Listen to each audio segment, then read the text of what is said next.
there is a lot of times where somebody who has bad thoughts about themselves or unforgiveness, there are so many times it manifests itself in illness. What we see today with feminized men is they have no discipline, they have no principles, they have no values, they have nothing to defend. That is correct.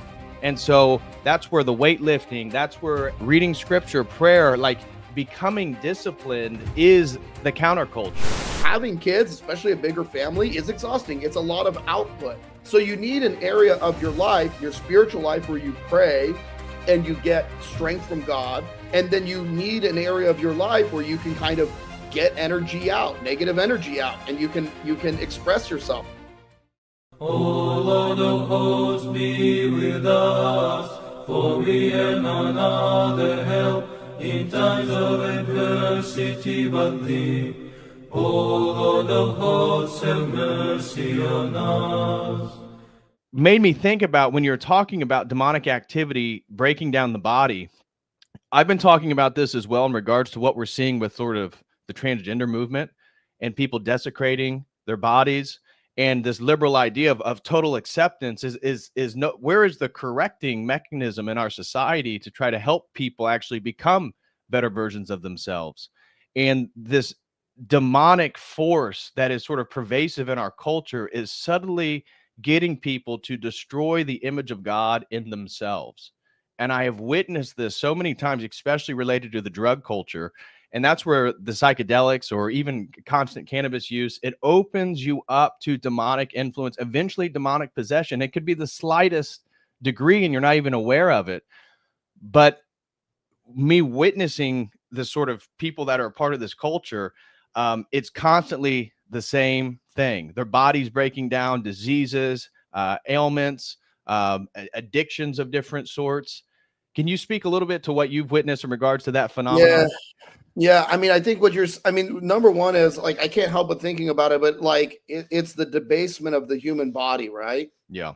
And we know that man is psychosomatic. He's soul and body together. We're not, and you'll even hear people in our culture, like Joe Rogan's a good example, where he'll talk about being in his meat suit.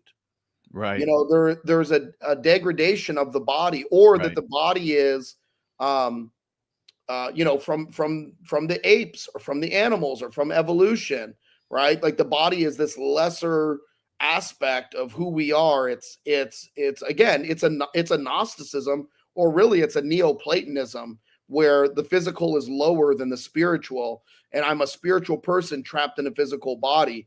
But I mean, in terms of demonic possession or demonic activity, I mean, yeah, it's very clear, not only from writings and whatnot and in experience, which is, if you look at it, a person who is mentally ill, meaning that their mind is sick or broken in some way, which is also a spiritual illness. Yes. You typically find people like this that are what are some of the attributes, right? Being overweight. Yep. I mean, just being overweight, like not caring for themselves, like not caring about how they look. There is a psychological correspondence between how I look and feel about myself and how I think and perceive myself to be, and what I perceive to be important, right? So I mean, that's an easy one. The easiest one is, like, look at somebody who's like overweight or out of shape. Yep. A lot of, not all the time, right? Like we don't want to judge anybody. I'm not saying that, right? But like, there is a lot of times where somebody who has bad thoughts about themselves or unforgiveness, man, there are so many times it manifests itself in illness. Just like spiritual health can manifest itself as healing. I was watching the video with Elder Thaddeus from the book Our Thoughts Determine Our Lives, and somebody's like, Father, can a person really cure themselves of cancer? And he's like, so wise. He's like, basically, not that they can cure themselves of cancer, but God can cure them, basically, if they ask him. And it's so profound, because you're like, wait a minute. Now, some of the saints prayed for cancer. That's a whole nother topic, right? Yeah. But the point is that, like, well-being is not always the right criteria, because there are people who suffer from being sickly or whatever else.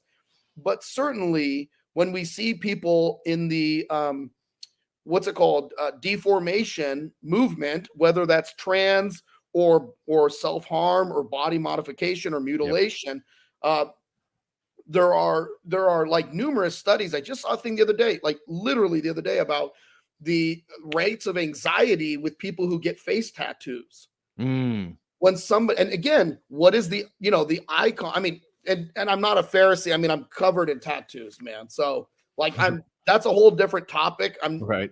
I don't get tattooed obviously anymore, but and so I'm not, anyways, that's a side conversation. But in terms of when we see the icon, we always see the face, and you see people literally like hiding their face behind all of these symbols or signs or whatever else, Right. And I just saw something the other day that was it was Post Malone was getting his face tattooed, and I think it says something like, "This is my meat suit," or something like that, like something totally Gnostic and Right. and Neoplatonic, and then at the same time, it's like prevalent right on his face, right? So like it distorts even the vision of how you see a person. But a lot of times, I've seen it with people who were formerly. Most of the time, I've seen it with people who are formerly in the occult. A Yeah. lot of times when they come to orthodoxy, they actually suffer from physical illness and physical ailments. Sorry, illness and ailments, Yeah. and that they are basically almost withdrawing themselves from that darkness, but that darkness still has a hold on their body, right? The devil is always breaking down, destroying, mutilating the person, the image of God. Right. A good man, I hate to say this, but like an example of this is I was talking with a priest, and I don't know, I'll skip that one. It's maybe I'll go too far. But anyways, the point is that it's degrading the human body.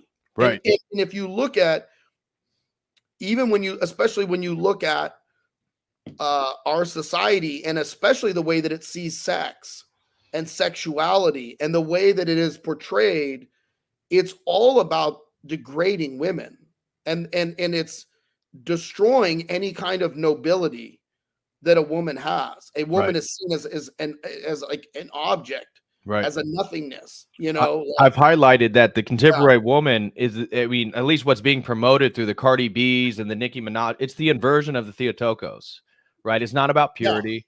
It's not about submission to a true authority, God, saying yes to God. It's not about having children and building families and stewarding life. It's about sex. It's about promiscuity. It's about, really, in a way, it's the weaponization of sex, which is tying to a feminization of men. Because if you as a man are only led by your sexual passions, and then the culture, the demonic forces is making sex more and more and more prevalent, you're losing your agency. You're yeah. totally being sucked into this. Go ahead. No, I was going to say, I mean, what is the curse for women? After the fall, the curse for women is your desire will be for your husband. That's not the curse.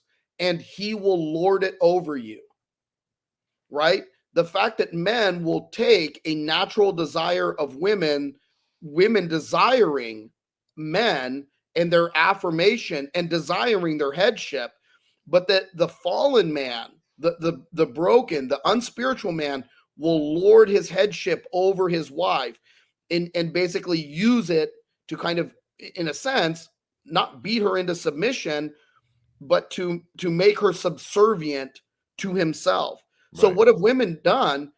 They're afraid of that natural desire for a husband, and so they go, listen, it's a trap. This is always the devil, right? The Right. devil's always like, that's a trap. Your desire for your husband is a trap. So what you need to do is make sure that your husband is subservient to you. So then the woman makes the man subservient to her through emotional manipulation, withholding sex, all these things that happen in marriage, in the Right. way that women do modern day marriages. And then and then they basically castrate their husbands, and they make them afraid emotionally of their wives. Like, this is a reality. I'm telling you this as a priest. Like, Yep. this is what happens, not just in the world, but in the Orthodox Church also. And then what ends up happening is the wife looks, and then she like has no respect for the husband, because now the husband's not really a man. He poses no threat to her. Right. She's castrated him both mentally as his identity as a man, as being the head of the family, as having authority. All of those things have been castrated.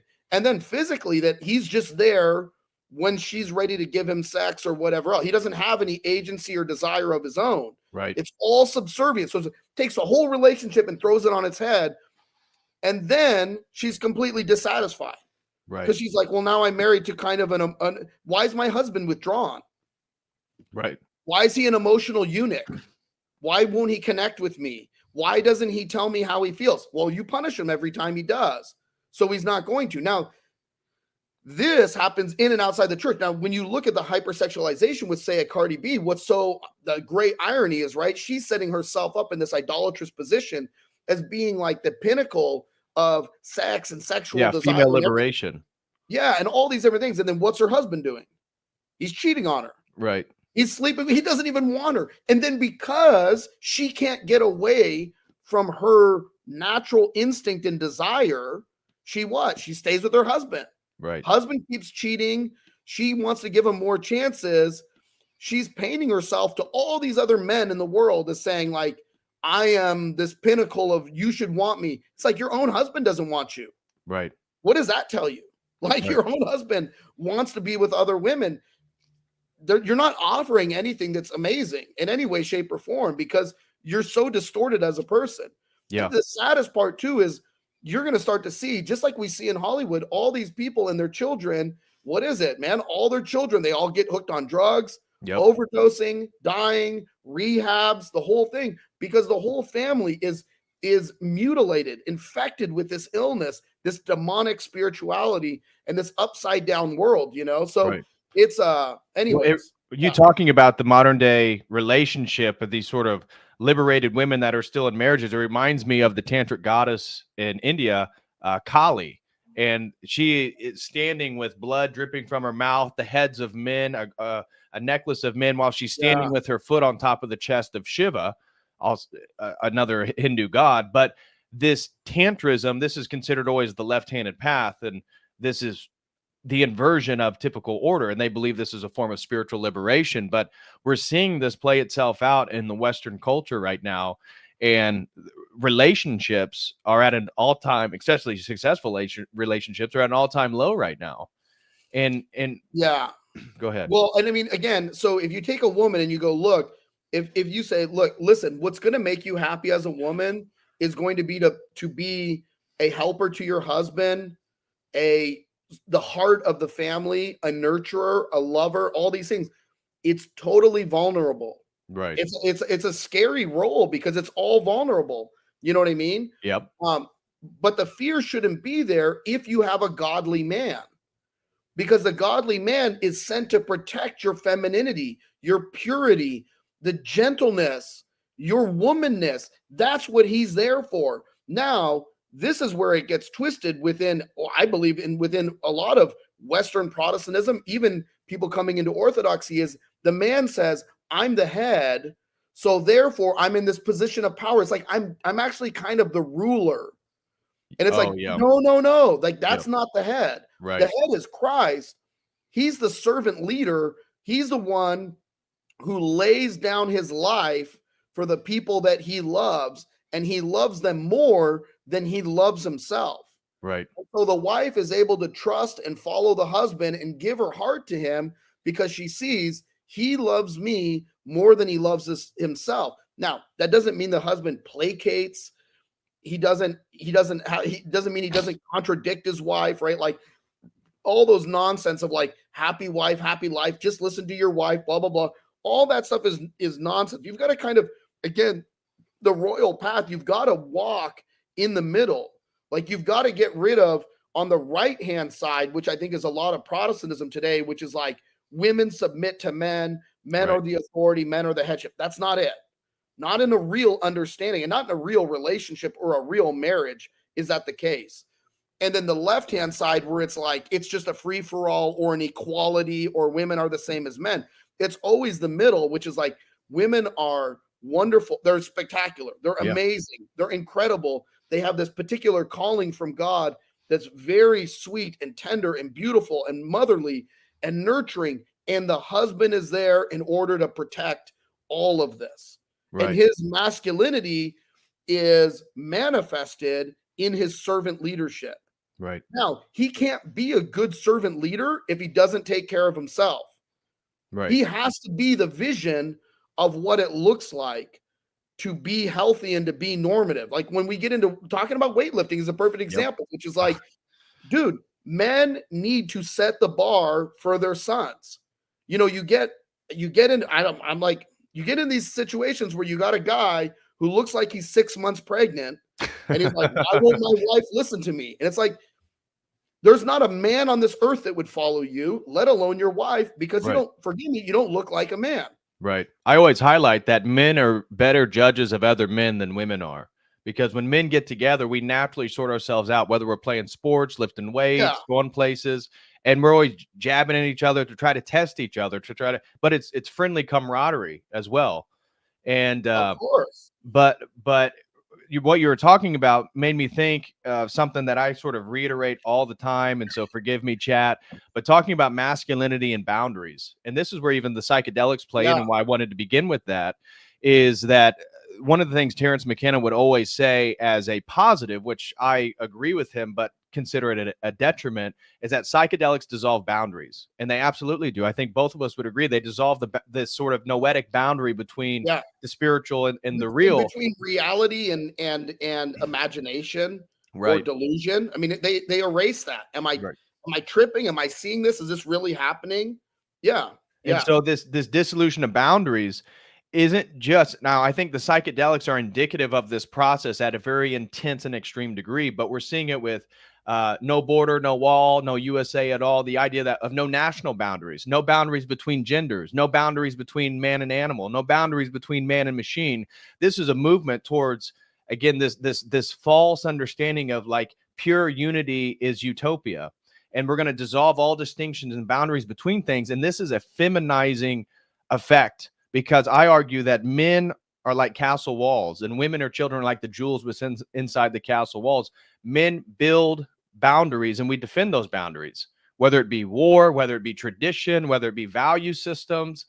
And what we've seen now is that men don't stand for much of anything because they don't have a strict value system. They don't have a tradition. They don't have honor in regards to defend. And so the walls have crumbled in our society. And now, you know, in a way, the things that have been prized have been looted. We're seeing transgender children. We're seeing, you know, states legalize blocking puberty for young kids. We're seeing again, and the sexualization of women, all this different stuff. So my point being is that we're seeing the dissolution of boundaries at an intense degree, and it causes chaos. And part of what it means to be a man is to, one, figure out what your boundaries are and uphold those boundaries, whether it be just like the wife walking over her husband. At some point, if you're a man, you have to have a boundary that once crossed, you know, there's something happens. I'm not saying you be violent or anything, but there has to be consequences to a violation of respect and boundaries. But we don't have that. And so we see this feminization of men in the Western world continually. Yeah, see, and I would draw a distinction there. Like, one thing I would say, not a distinction, I would add something to that, because I think you're like 95% of the way there. Number one is women are more empathetic than men as their disposition. Right. So they do have a tendency to, what can you say? Like, let things go farther than they should, out of their empathy and out of the fact that they're nurturing and caring, right? Like, but it's also, look, it's also Christ and the Mother of God. Remember that. Like, think about the monks at Vatopedi. Remember this story.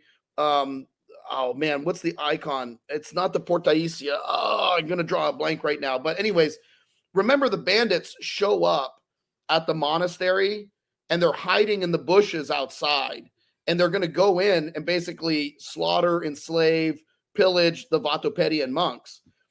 And the abbot, as he's like walking to the front door, I believe it's the abbot, if I have it correctly, the Mother of God speaks from the icon, and she says to him, don't open the door. The bandits, these pirates are outside the gate and they're going to rush in. And then Christ covers her mouth and says, "Mother, these lazy monks are going to deserve what they're getting." Oh, And then wow. the mother of God pushes his hand aside. Seriously, pushes his hand aside and says, "Don't open the gate. They're going to come." So then he's like, "Thank you, thank you, our mother." And then they've done like an akathis to the mother of God for this event for like 1,000 years or something like that, or Wow. 800 years, all because she saved him. But it's very much it's an intrinsic part of womanhood to kind of try to nurture and kind of let things go a little bit farther. I mean, this is why we say at the judgment seat, the mother of God intercedes for us. Mm-hmm. It's the same thing in a family. Like your kid starts acting up, you as the dad are like, you're like, boom, like you crossed the line. Mama's like, don't, give me a second. He's tired right now. He's been outside, he's playing. And then she just kind of shuffles them away. Right. She's like, you're like Christ, and she's like the mother of God. She's like interceding for sinners. Right. She's like constantly like, that's funny. So there is a natural aspect to this. But the other thing I was going to say is that when women have, how can I put it, a right worldview, I guess is what I would say, and depending on their disposition, they become more manly. And if you think about actually what's the piece of advice from St. Paisios where they're like, what kind of woman should you marry? What does he say? He's like, you should marry a manly woman. That's what he says. And what he means by that is not a woman who's not feminine. Okay? Because a woman can be feminine and manly, but what he's talking about is principles.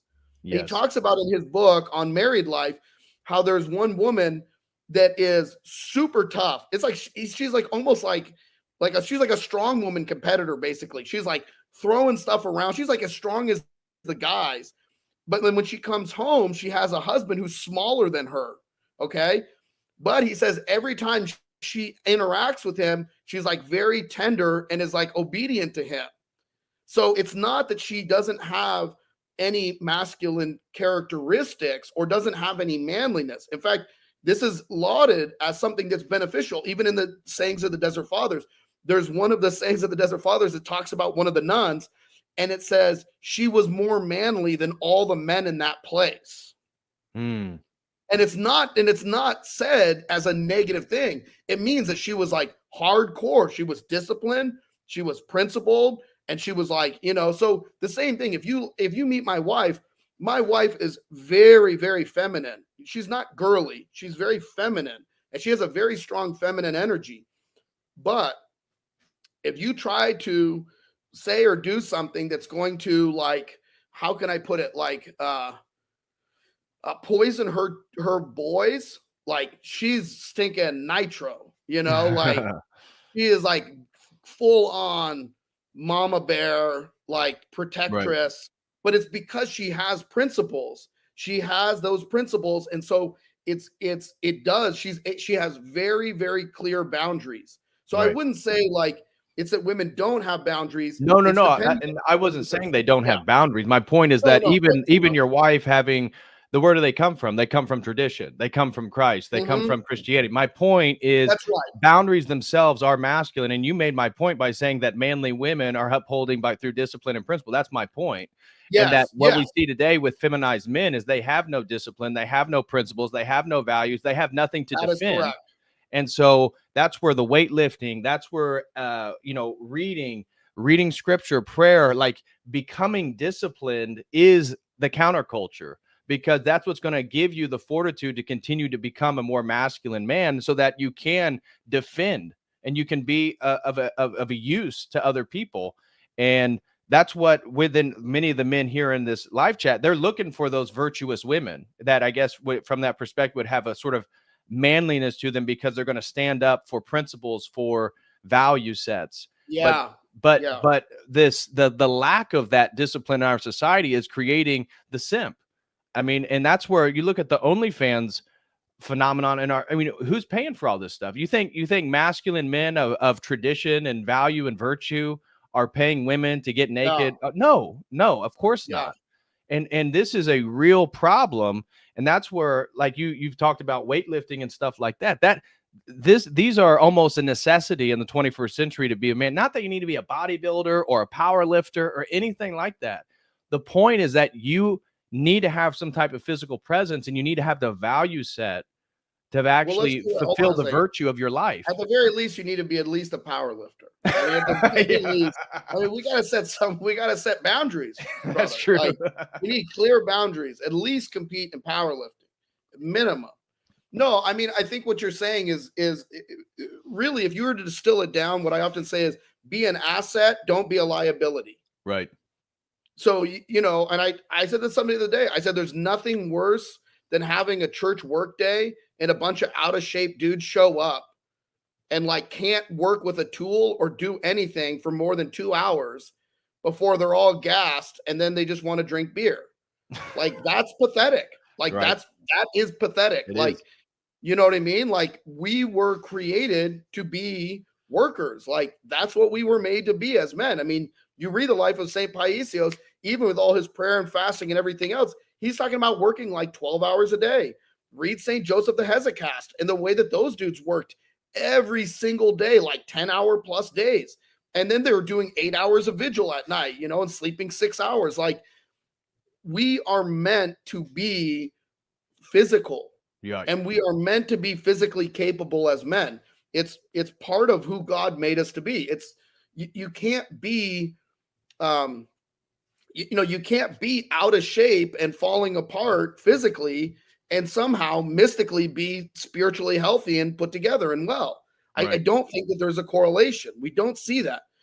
I'll tell you a funny story. One of my favorite, you'll appreciate this, but one of my favorite stories from my time at seminary was the dean of our seminary for a while was Father Alexander Addy. He was an Antiochian priest. Uh-huh. And he had gone to Mount Athos, and this was back, I think, in the 70s.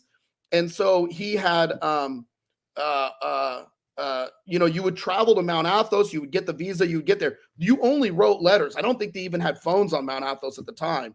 And you would hike from monastery to monastery. Like it was really intense. Like you would go to Athos for like a month just so that you could hike to different places because the hikes were like 10-hour hikes between monasteries. It was awesome.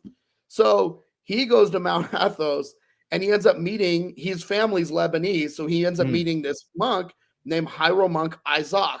Hieromonk Isaac is the one who wrote the book on St. Paisios, the big green thick book. Okay. Yeah. So he meets Hieromonk Isaac. Hieromonk Isaac basically tells him, listen, you're in seminary. You want to be a priest. He goes, you got to lose weight. He's like, you can't be fat and be a priest. So Father Alexander says, okay, blah, blah, blah, blah, blah. He goes back to America, goes back to seminary, right? Within a year, he hasn't lost the weight. And then the Metropolitan of the Antiochians at the time says, we're ordaining you. So then they ordain him a priest, okay? So now he's become a priest. He's got his cross, whatever else. He goes back. I don't think he had a cross because he was Antiochian. So he probably just had a cassock and an exo rasa, whatever. But now it's the next year. He goes back to Mount Athos. And so, of course, Hieromonk Isaac doesn't know anything. He didn't call him, didn't tell him, whatever. Maybe he wrote him a letter or something. I don't know. But he gets there, gets his visa, travels to the island. He's hiking out. He gets to his little skeet, you know what I mean? Yeah. Knocks on the door through the prayers of our Holy Father, Lord Jesus Christ, our God, mercy on us and save us. Hieromonk Isaac opens the door, looks at him, and he goes, fat priest, no priest. And then slams the door in his face. Wow. So and then after that, he's like, forgive me, He's like, I'm sorry, Abuna, And then he said, like, so after that, he got super serious, like stopped. He like started fasting more, I think is what it was. He started eating less, started exercising all the time. Yeah. And then it was through the disappointment of his spiritual father saying, this doesn't cut it. Right. And you were saying earlier, we as men set the standard for other men. Right. Of like, hey, what's acceptable, what's normal. I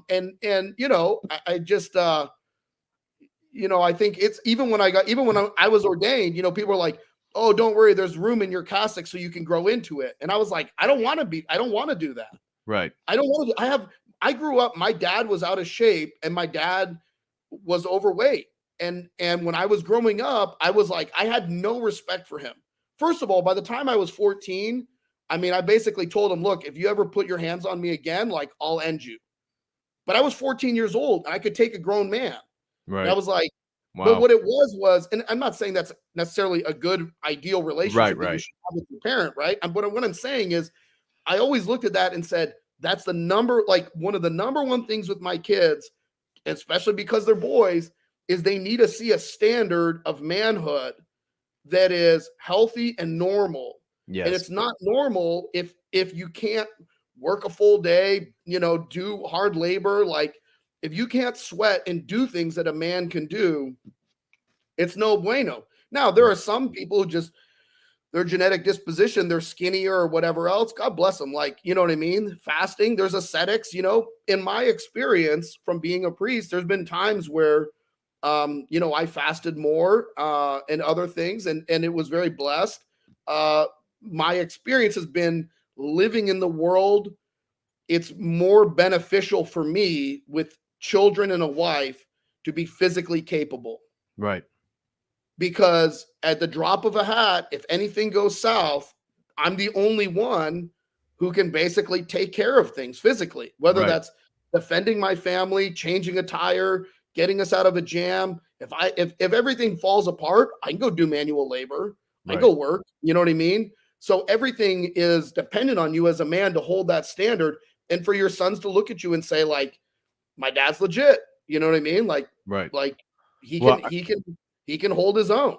And you mentioned that one of your sons said that one of the things he wouldn't want to have is a weak father. Like, that's embarrassing. Yeah. So he said, so here's the quote. So he said, it's funny. So yeah, I was telling my wife, we were talking about it, and I said, no, I said, what will happen is we'll be watching TV or something, right? Like, or a movie, whatever, something come on, or something on YouTube. We don't have cable, but you know what I'm saying? We'll be watching something, a movie, whatever else, something will come up. And what do my boys always ask me? They're always like, Dad, are you stronger than him? Like all the time. Like they're trying to, I'm not a psychology guy, but as far as like dominance hierarchy, they're trying to see where their dad fits in. Dude, it's a total innate thing. Like, because boys get it when they play with other boys. That's what the boys are doing. Exactly. Oh, they talk about it now. Like one of the boys is like, man, this kid never came back to church. He beat me at arm wrestling. Like I need him to come back to church so I can arm wrestle him again and like beat him. Like, you dude, it's so innate. So anyways, so I was talking to my wife. I said, I'm telling you, this is like big for them to figure out where their dad stacks up. So I think she thought I was overemphasizing the need to lift weights and to be strong. And so she asked them the next day, like, well, is it really important that dad is big and strong and all this and whatever? And they're like, oh yeah, this is like really important. And my 11-year-old said, it's the shame of a boy who has a weak dad. And she was like, it's like, that's the homeschool education part right there. Like all these, like listening to all these great books and everything else. It was like very high level of articulation. But I thought it was so funny and so telling that it's true. Like, I can remember being a kid and being 14 or 15 and looking at my dad and being like, he looks pathetic. Like he's not strong. He's out of shape.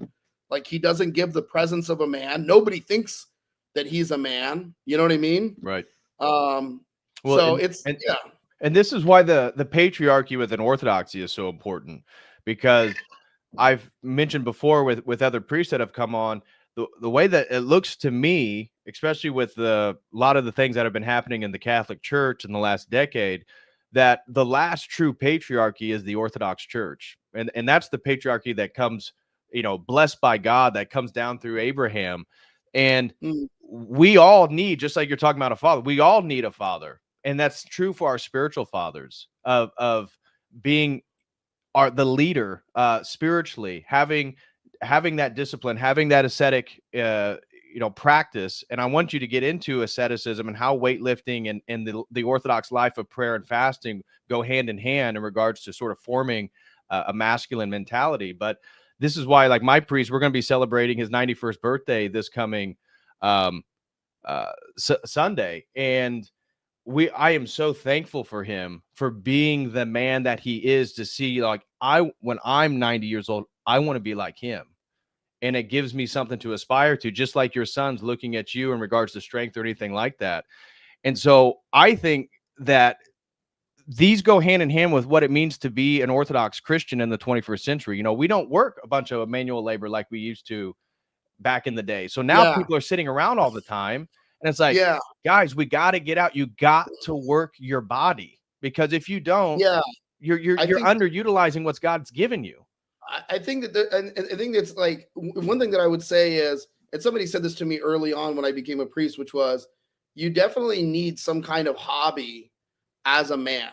What you need is, you have your family life, and you have your work life, and you have your church life, right? You basically have three kind of areas of your life, but you need some area of your life where you can blow off steam and get your kind of energy out.